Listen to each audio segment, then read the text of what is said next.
When I returned to the restaurant for the purse I had forgotten, the manager pulled me aside and whispered, "I will show you the security camera footage. Just please don't faint when you see the video."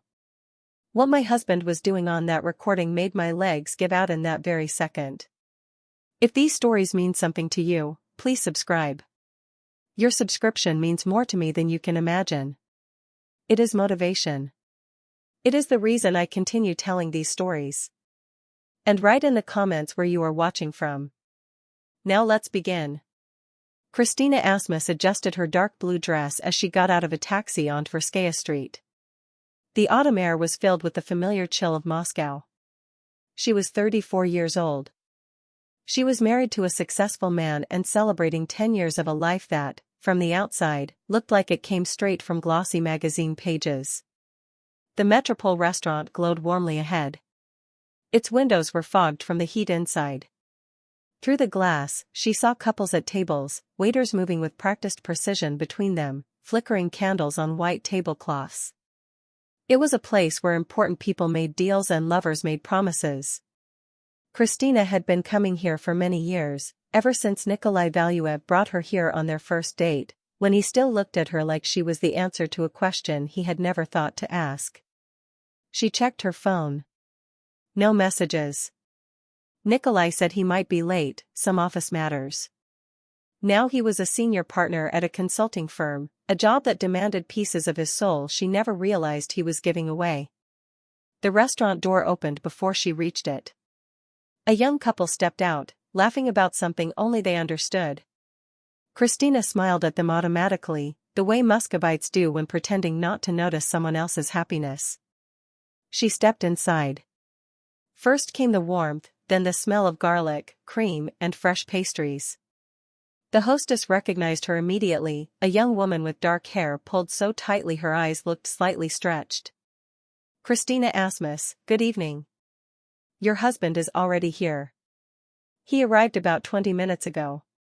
Christina blinked. 20 minutes ago? He didn't say he would come early. She followed the hostess through the dining hall, past businessmen in expensive suits and women wearing jewelry that likely cost more than Christina's entire wardrobe.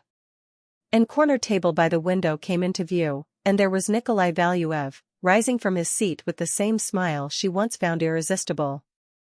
He looked good. At 42, he had reached that stage of masculine attractiveness achieved through expensive suits and careful maintenance. His hair was still thick, only just beginning to gray at the temples, giving him a more respectable than aged look. He wore a dark gray jacket open over a pale blue shirt that matched his eyes. When he kissed her cheek, she caught the scent of expensive French cologne she had given him 3 Christmases ago. "You look beautiful," he said, pulling out her chair. "Is this a new dress?" Christina sat down, carefully hanging her purse on the chair. "I've had it for 2 years. You picked it out yourself, remember? Our anniversary trip to St. Petersburg." Something flickered across his face. "Of course I remember."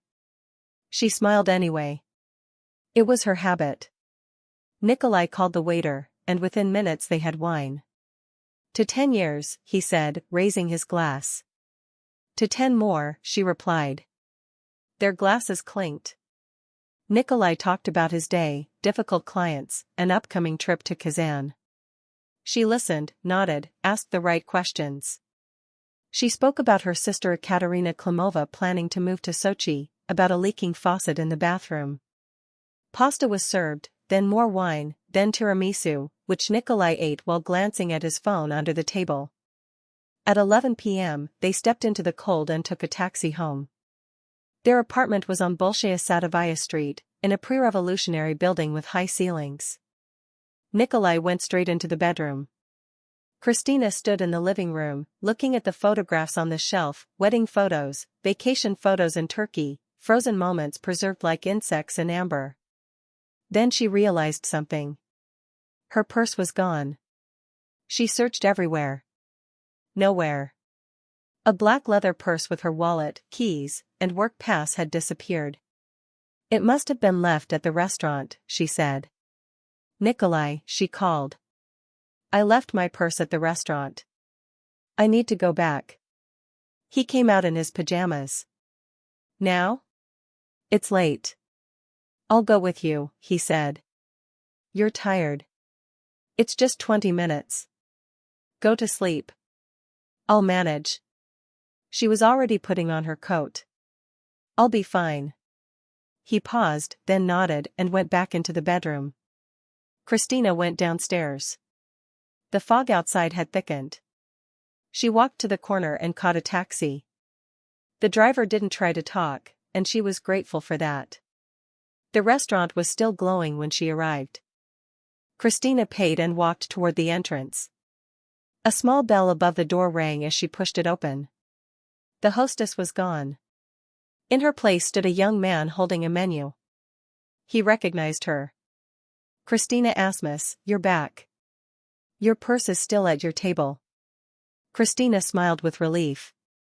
Thank you. She took a few steps into the dining hall, but someone's hand touched her elbow. The man who stopped her was older, around 50, slightly balding, with kind eyes. He wore a manager's suit, and his badge read Vladimir Kramnik. Christina Asmus, he said quietly. May I have a minute? In my office. She blinked, confused. Is something wrong with my purse? No, your purse is fine. But there is something else I need to show you. He looked around. Please, it will only take a few minutes. Christina felt a chill run down her spine, but she followed him anyway. Through the dining hall, past her forgotten purse, through the kitchen where chefs were cleaning surfaces, and into a small office at the back. The room was cluttered with papers and smelled like coffee, but one wall immediately caught her attention: security monitors. Vladimir Kramnik closed the door. He pointed to a chair. Please sit. Christina stayed standing. What is this about? He sighed. I'm going to show you something. I struggled with this decision for a long time, but I kept thinking about my sister and what she went through. He sat in front of the monitors, his hands moving over the keyboard. This is from today. Afternoon. A recording appeared. Restaurant entrance. The timestamp showed 13:30. A man entered the door. Christina's breath caught. Nikolai Valuev. He was wearing the same suit he had left for work in. Behind him was a woman, young, around 20, with long blonde hair and a red dress. She was laughing. Her hand reached for his.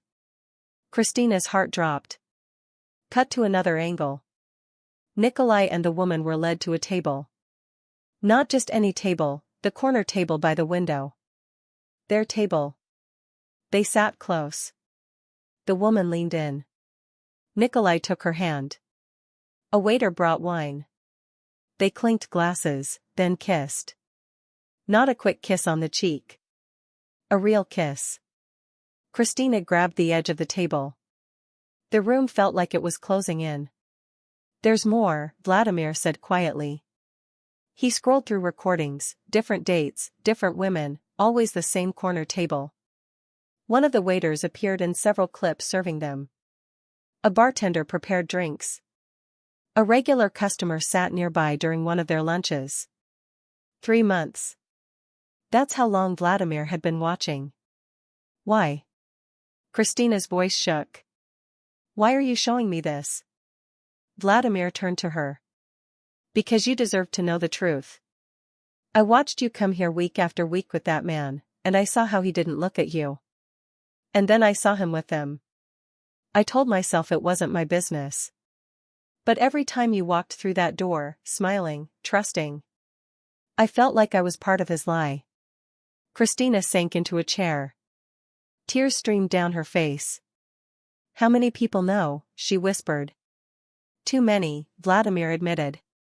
Alexei, Artur, Roman, Gosha, everyone has seen it. I'm breaking about 12 rules by showing you this. He paused. I could lose my job. Then why? She asked. Because my sister Anastasia Pavlyuchenkova spent 8 years with a man who cheated on her. She only found out after 2 children and a mortgage. She told me she wished someone had told her the truth earlier, so she could choose differently. I never forgot that. Christina looked at the frozen image. Can you give me a copy? Vladimir nodded. He pulled a flash drive from his desk drawer. Everything is here. All dates. All recordings. She took it. Small. Insignificant. But it carried the weight of 10 years of marriage. Thank you, Christina said quietly. I know what this cost you.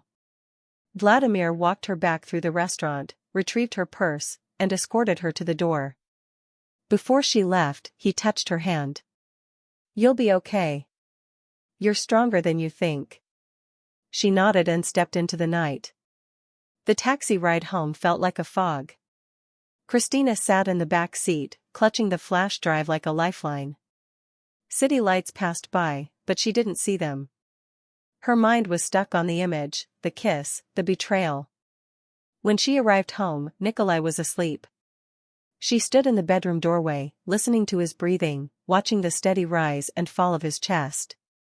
This stranger. This liar.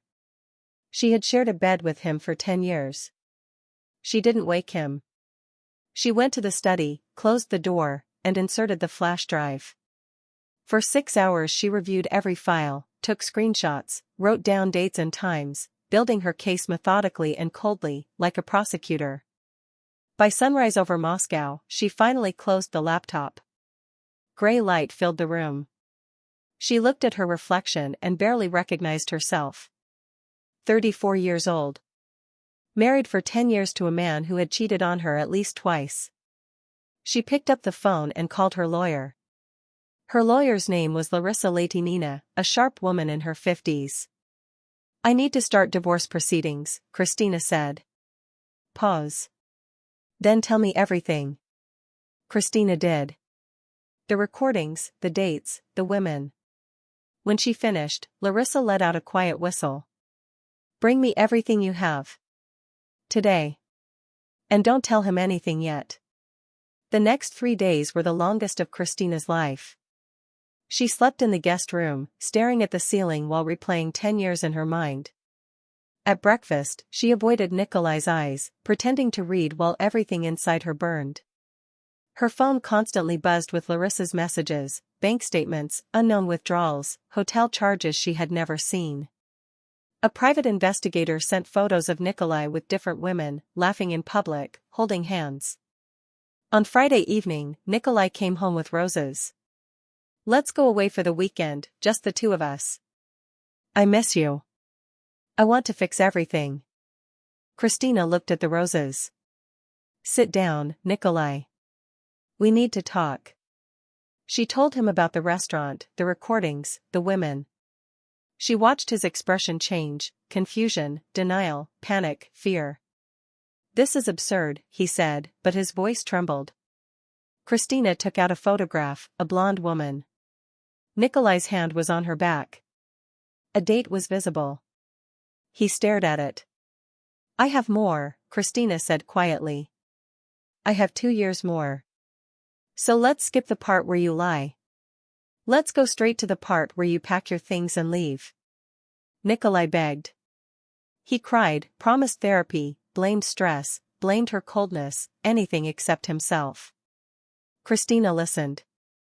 When he ran out of words, she stood up. You have until Sunday evening. Larissa Latinina will contact you. She left and did not look back. The following months were demolition work. The apartment was sold. The dacha was sold. Friends split like assets. Some chose his side, others disappeared because the conflict was inconvenient. Christina lost people she had known for 20 years. She gained nothing except space. But space, she discovered, was exactly what she needed. She found a small apartment near Gorky Park, 2 rooms, a kitchen the size of a closet. The windows faced a courtyard where elderly women sat on benches watching children play. It felt more like home than the apartment on Patriarch Ponds ever had. Therapy began slowly. Christina sat across from Sofia Pozniakova and learned new things about herself. She had chosen Nikolai because he felt safe, because he didn't demand too much. She spent 10 years making herself smaller so he wouldn't have to make an effort to keep her. The betrayal had started long before the first woman. The divorce was finalized on a gray Tuesday in March. Christina sat in the courtroom watching the judge sign the papers. Nikolai sat on the other side, thinner now. His expensive suits replaced with something plain. Larissa Latinina fought hard: recordings, bank statements, photos. Under Russian family law, Christina received half of all assets. The judge awarded her alimony for 3 years. Nikolai was ordered to pay her legal fees. Christina stepped out of the courthouse into cold Moscow rain and felt lighter than she had in years. She did not go home. She walked to Tverskaya Street, to the Metropole, and stood across from it, watching the warm light in the windows. She thought of Vladimir Kramnik. She had sent him a thank you letter and received no reply. She understood, he had risked everything. Spring came slowly. Christina got a job managing a small bookstore on Arbat Street. She spent her days surrounded by words and stories. She made new friends who didn't know Nikolai, who didn't know her old life. Her sister Ekaterina Klimova returned to Moscow, and they became closer than they had been in years, spending Sundays walking in Gorky Park. Slowly, from deep within, Christina began thinking about Vladimir again. Ekaterina noticed. "You've been talking about him for 6 months. That's not how you talk about someone who just helped you." The next day, Christina returned to the Metropole. The hostess's expression changed when she asked about Vladimir. "He doesn't work here anymore." Christina's heart sank. "What happened?" "He quit about 3 months ago. Someone said he gave security footage to a client. He was given a choice: leave quietly or face legal action." "Do you know where he went?" The hostess shook her head. "He just disappeared." For the next 3 weeks, Christina searched. She called restaurants across Moscow, checked social media. Vladimir Kramnik had vanished. Ekaterina watched her sister. "You're chasing a ghost." "I just need to thank him. He lost everything because of me." Summer arrived. Moscow emptied as residents left for dachas. Christina kept working at the bookstore, kept going to therapy on Thursdays, kept rebuilding her life piece by piece. She went on a couple of dates, nothing serious, just coffee and conversations that led nowhere. She was learning to be alone, and discovering that solitude did not necessarily mean loneliness. Then, on a hot Saturday in July, she found him. Ekaterina noticed a tiny classified ad in a local newspaper. A new restaurant was opening on the outskirts of the city. Its name was Novy Nachin. The owner and manager was Vladimir Kramnik. Christina was there within an hour. The restaurant was small, hidden between a bakery and a hardware store on a quiet street. Through the window, she saw a man on a ladder painting a wall: Vladimir. She pushed the door open. A small bell rang. He turned around. For a long moment, they said nothing. Then Vladimir slowly climbed down the ladder. "Christina Asmus." "Vladimir Kramnik. How did you find me?" "New beginning," she said. "Not exactly subtle," he replied, almost smiling. "It felt right," he said. Christina looked around the unfinished space. "You did this after the Metropole." "I had some savings. Friends who believed in me." He paused. "Gosha Kutsenko invested. Alexei Nemov and Artur Dalalayan are now my head chefs. Roman Kurtsin runs the bar. We all started over together." Christina's eyes widened. "All your team?" "Most of them. They believed they did the right thing." He paused again. "I heard your divorce was finalized. That you lost your job because of me." Vladimir shook his head. "I made a choice. I don't regret it. None of us do." "Why didn't you contact me?" He looked at her. "Because I didn't do it for gratitude. I did it because it was right. And because I couldn't stand the thought of you living another day in that lie." Christina felt something shift inside her. "Show me your restaurant," she said quietly. He did. He walked her through the small space, showing his plans. In the kitchen, Alexei Nemov and Artur Dalalayan were chopping vegetables. At the bar, Roman Kurtsin was polishing glasses. Gosha Kutsenko sat at a table reviewing papers. All of them smiled when they saw her. Christina began coming regularly. At first to help, carrying boxes, painting walls, then simply to be there, sitting at unfinished tables, talking. Vladimir told her about his marriage, which ended when his wife wanted children he could not give her. Christina told him about therapy, about learning to be visible. The restaurant opened in September. Novi Nachin was full on opening night. Christina stood in a corner, watching Vladimir move through the crowd. When their eyes met across the room, he smiled, a real smile. That night, she understood, they were not rushing. They were careful. Both of them carried scars, but slowly, friendship became something more. Their first kiss was in the empty restaurant after closing. Their first trip together was a short getaway. Their first argument was quickly resolved.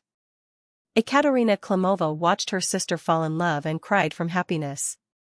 Sofia Pozniakova called her a success story of healing. 2 years after that night at the Metropole, Vladimir proposed. He did it in the restaurant.